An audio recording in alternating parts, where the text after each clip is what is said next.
Okay, so this lecture uh, is on early behavioral uh, theorists, and we're going to cover Watson, Skinner, and Lazarus. I'm going to give you the notes for Bandura, but Bandura is covered with social learning theory in lifespan or human growth and development. So I don't want to double up too much on that. Um, but you do have my notes in case, for some reason, whoever teaches that class does not cover Bandura. But these are the very early theorists.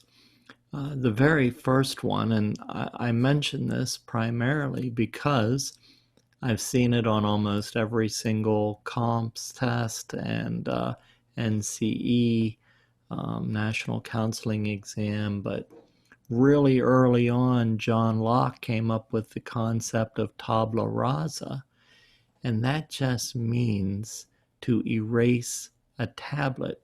So think about it years ago, um, maybe a one-room schoolhouse.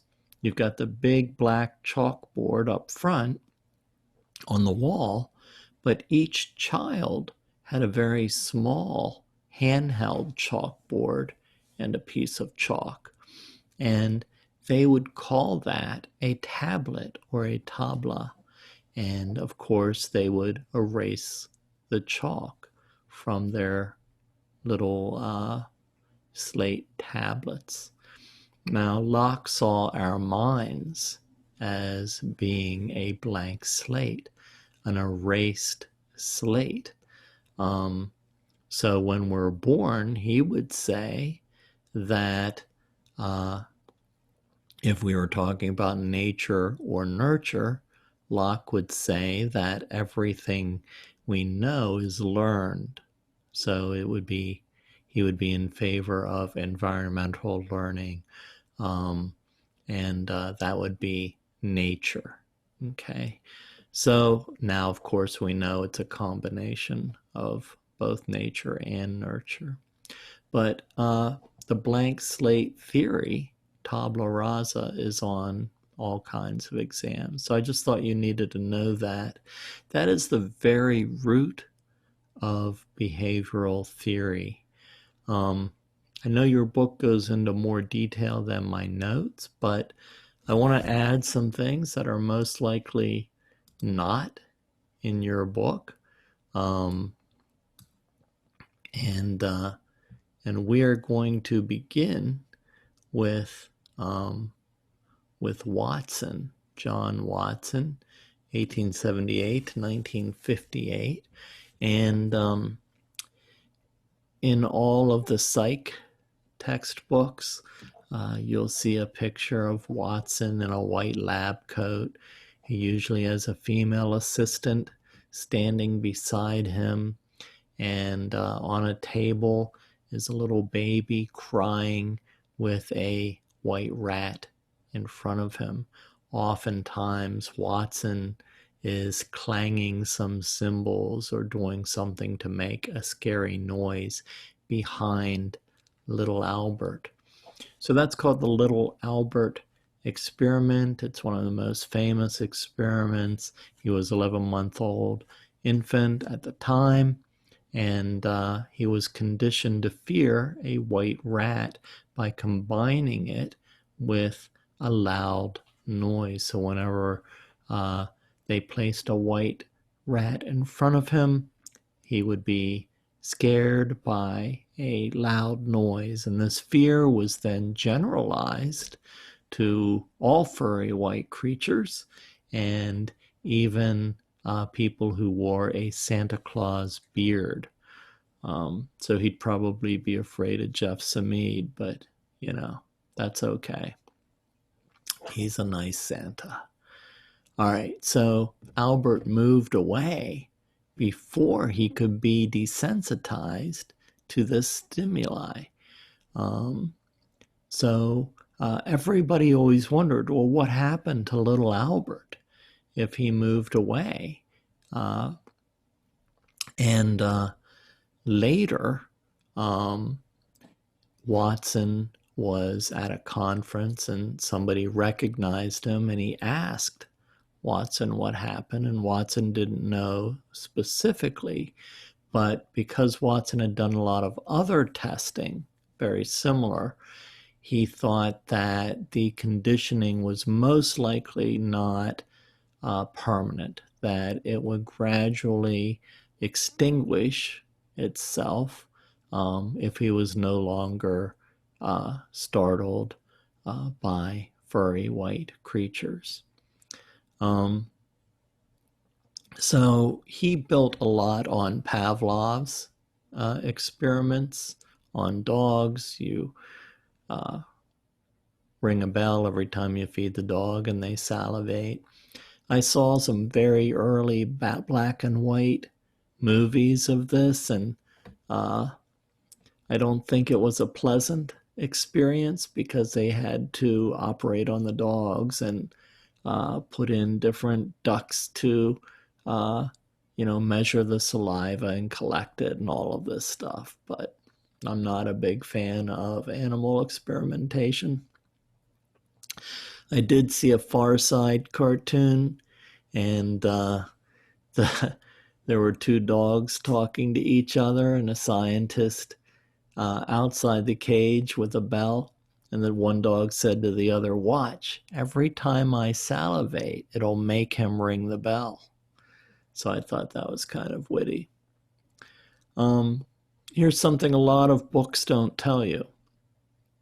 Watson had an affair with that female assistant that you see in all of the photographs. And at that time, of course, this was a huge scandal, and he ended up having to leave academia. So where did he end up? Well, he ended up in the advertising industry. So can you imagine the influence he had in the advertising industry? The advertising industry, even today, is all about conditioning and, conditioning us so that we want to purchase something, whether it be a car or anything else. If you think about cars, especially a while ago, different cars are advertised for different reasons. So a long time ago, Volvo was advertised for safety. And if you had a family, you might dream about buying a Volvo station wagon because you want to keep your family safe. Well, today, can you think about the car company that advertises safety above all else? Even commercials have a car in a crash, but family is safe. And, that would be Subaru. Okay. There are a lot of old commercials about advertising cars for fun and, appealing to young people. So fun and affordability. And I think the most common one would have been the Volkswagen Beetle. I had a number of them, and even the name means a car for the people. Volkswagen, wagon for the folks, car for the people, from Germany. And of course, that car was invented in World War II by the Germans. Today, can you think of some perhaps more affordable, fun cars that they were still producing, Volkswagen, and still had very similar advertisements? What would a car be today that might fit that? Then they advertise cars that may help somebody attract a mate. back a long time ago. It might have been the Corvette. You always see models in the advertisement, and of course, that is objectification, but it's part of the advertising industry. It's not saying it's right. In fact, any type of conditioning to make you buy something is a little devious, isn't it? But and all that goes on today. And the whole premise of those ads are, if I buy that car, then perhaps I would be more attractive and find a date or a mate. And I could go on, but car industry is a pretty good example of conditioning. So that's kind of a little known story. I also did my own research and with a couple students on little Albert, and they found little Albert. And unfortunately, he died at a very young age. They were not able to ask him about whether he was still afraid of furry white creatures. So those are the basics of classical conditioning. Try to remember the names and of the theorist, so John Watson, and the title of the theory, classical conditioning, etc., for each of these. Next one, operant conditioning, B.F. Skinner.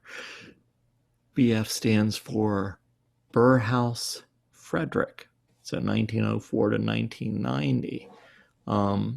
He believed that behavior could be increased with reinforcement and decreased with negative reinforcement. And this was applied to child psychology. He later wrote a book called Walden 2.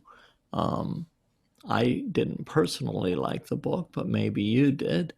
I don't like to manipulate or control people or their behavior at a societal level.